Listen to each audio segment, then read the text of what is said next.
ধন্যবাদ জানিয়ে আমার শিবপুরবাসীর পক্ষ থেকে ধন্যবাদ।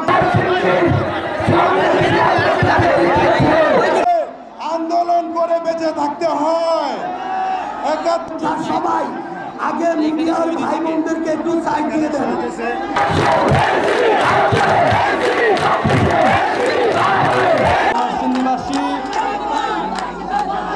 সবাইকে জানাই গণঅভ্যুত্থানের রূপ নিয়েছিল 2025 সালের। আপনাদের দুয়ারে আমরা এসেছি তিনটা জিনিস নিয়ে। একটি হলো বদ্ধভূমিতে হামলা হয়েছিল মুক্তিযুদ্ধের সময়, সেটাকে আপনারা জানেন।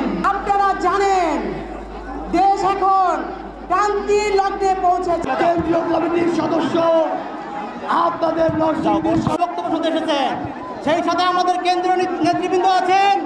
তাদেরকেও সতর্ক করে দিচ্ছি, বাংলাদেশের মানববাসী আপনাদের সবাইকে শুভেচ্ছা।